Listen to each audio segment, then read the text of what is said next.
everyone, this is Kerjims channel. Now we are to the next episode of Similarity Champions and Comparison, presented by Wild Rift League of Legend versus the Mobile Legend Bang Bang.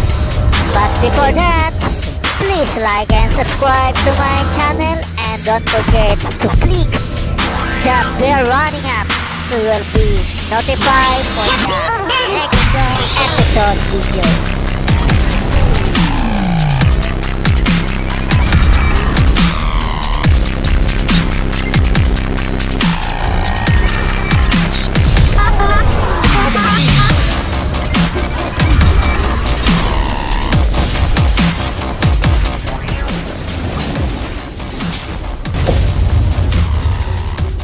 Their story begins during the early stages of the Rune War, which was a global conflict during which humans figured out how to use the world runes that were scattered across the planet. Unfortunately, the world runes are essentially little keys to the power that created Runeterra, so you can imagine the destruction such power can cause. The Rune War spread across both Valoran and Shurima, so escaping the conflict was nearly impossible. During these dark times, Mount Targon stood as a beacon of light. Legends say that the Targon's chosen heroes can save humanity from certain destruction. So out of desperation, two Targonians, Mihira and Kilem, decided to test their own fate. They decided to climb the mountain to save their tribe.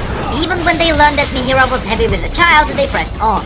When they reached the mountain summit, a place where Runeterra touches the stars, it was Mihira who was chosen as a divine vessel for the aspect of justice, wielding a sword that blazed with a fire brighter than the sun. Kilem watched his lover from a distance, with both wonder and fear. After that, the couple returned not only with the salvation they sought, but also with twin daughters, Morgana and Gale, one as dark as the other was bright. Interestingly enough, this is the first time we have ever heard about an avatar of an aspect having children. Morgana and Gale were literally born from an aspect vessel. Although Mihira's powers were more than enough to save their tribe, it also had its dark side. The more she attended her duties, the more her human side began to back away. This is something we observed with Pantheon before. She often shoved her two daughters into Kilem's arms before she left away into yet another war. This happened night after night, always abandoning her children to answer battle's call. Just like that, Mihira became a fearsome warrior, greater than any mortal. But Kilem began to fear her new divinity. And on top of that, her celestial light attracted dangerous sorcerers. In fact, they were now in more danger than before. Kilem endured this for many months, but as uncertainty gnawed at him, he came to a realization. The war still raged on countless fronts, and his beloved wife was slipping away. He couldn't just sit around Targon, hoping to avoid danger with his two daughters in arms. He had to act now. So he waited for Mihira to leave once more, and then he fled Targon with both of them. He knew about a place where the land itself offered protection against magic. It was across the Conqueror's Sea. There was a settlement in a region that did not have a name yet, but decades later, it would be known as the Kingdom of Demacia. There, in their new homeland, Kilem raised the twins on his own, their characteristics growing different with each passing day. Gale was precautious, often arguing with the settlement's leaders about their rules. She could do so because she studied the settlement's growing set of laws in her free time. Though she had no real memory of her mother's powers, somehow, as if it was an echo of justice, she knew the laws were meant to keep them all sane. Her father rarely spoke of such things, but Gale was certain Mihira had saved them by ending the rune wars on some distant battlefield. While this sounds like a hint of a future story, right now we don't actually know how the rune wars ended. Morgana, on the other hand, was the exact opposite. Instead of strictly following the laws, she would rather spend her time talking to people and meeting all the new refugees.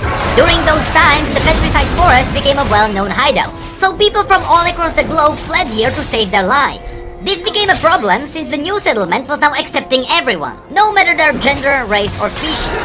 So naturally, there was a certain distrust among all people. And eventually, mages and untrusted individuals were cast out, because they could bring dangers to the others inside. This was the very first part of the typical Demacian racism. Morgana tried to fight it back, and she often ventured outside their borders, to bring the outcast mages at least some comfort.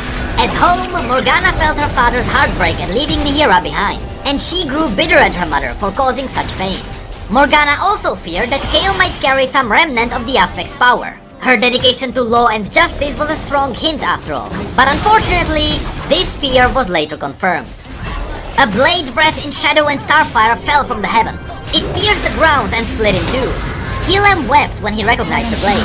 It belonged to Mihira, and his weeping didn't stop when he realized what was about to happen.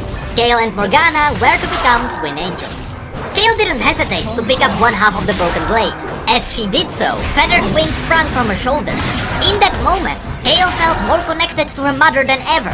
She was certain this was a sign that she was alive, and she wanted her daughters to follow the same path as her. Morgana cautiously picked up the other half of the blade and joined Kale in her ascension. But while Kale embraced the new calling, Morgana resented her gifts. Her powers didn't exactly match her ideals. She wanted to protect people against pain, not to dish it out. But that ideal changed when their settlement was raided. Kerjims found himself surrounded as the fighting spread. In that moment, Morgana rushed to shield him, burning the attackers to ash. Just like that, the twin angels saved countless lives, and the kingdom shaped in their image. Morgana and Kale became known as the winged protectors of Demacia. The people of the settlement believed that the girls had been blessed by the stars, destined to protect the newborn nation of Demacia from outsiders. These winged protectors became symbols of light and truth, and were revered by all. Kale fought in many battles, flying at the head of the growing militia and imbuing the weapons of the worthy with her own sanctified fire. But in time, Kale's pursuit of justice began to consume her. Seeing threats absolutely everywhere, outside or within their nation, she founded the Judicator Order to enforce the law. One of her followers, called Rona, grew especially close to her faith. He was her champion that never failed her. But again, on the other side, there was also Morgana.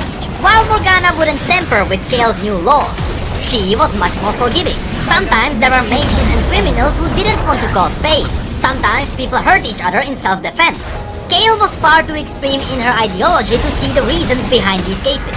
But Morgana was willing to forgive those who wanted to atone for their crimes. This led to a new turning point. In time, Kale's order saw Morgana herself as part of the evil they fought against. But Kale could never praise herself to bring her justice on her own sister. So instead, Kale's champion, Rona, decided to do what Kale could not. He approached Morgana and tried to imprison her. Unfortunately, death was the only possible outcome of their encounter, and Morgana was forced to shackle Ronas in dark flames. When Kale returned to the settlement, not only did she find Ronas dead, but people were rioting. It seems like the nation was divided. Some were blind with Kale's justice, but others saw the good Morgana spread around. But Kale could not tolerate this chaos. She swore to bring Ronas' killer to justice, and she summoned divine rain of fire on the city. In Kale's eyes, she did it to cleanse the city of its sins, but it was obvious that she was affected by rage. Morgana had to act quickly. She shot up into the sky, raised her blade, and met Kale in close combat. Kale knew that if she was to purge darkness from mortal hearts, she had to start with her own sister. The two fought with equal force of clashing light and shadow. Every time their blades met, arcs of blinding light and burning darkness lashed down at the buildings beneath them, slowly reducing the city to a pile of rubble. It seemed certain that one of them would eventually win, but the fight was halted by their father's angry cry. Kerjims lay in the rubble, mortally wounded. Howling with grief, Morgana hurled her half of their mother's sword at Kale and plunged to the surface like a meteorite. She straddled her father, cursing their inheritance for the destruction around them. Kale silently landed near them, and Morgana demanded to know if the smiting of wicked mortals included Kerjims, whose crime was stealing them away from their mother. Kale gave no answer, but soared into the heavens without looking back. What is interesting here is that from Kale's point of view, Kerjims was a senseless victim of the violence that had overtaken the city that day, even though that doesn't seem to be the truth. So it seems that while Kale is calling down her justice on everyone who fits her criteria, she lies to herself when others get caught in the crossfire, giving her a false sense of justice. After this, Kale held to the two halves of her mother's blade, and she vowed she would never again let mortal emotions rule her. Then she leapt back into the sky, soaring so high above the clouds, she could almost see Mount Targon beyond the horizon. There she would seek perfect celestial clarity. There she would stand at her mother's side and fulfill her legacy as the aspect of justice. Though she has been absent from Demacia for many centuries, Kale's legend has inspired much of the kingdom's culture and law. Grand statues and icons of the Winged Protector give strength to the heart of every warrior who marches to illuminate the night and banish all shadows from their land. In times of strife and chaos, there are many who cling to the hope that Kale might eventually return, and others who pray that such day will never come. Meanwhile, Morgana was on a different path. Her wings served as a constant reminder of her pain, so she tried to cut them from her flesh, but she couldn't find a blade strong enough to do so, which explains why her wings are messed up.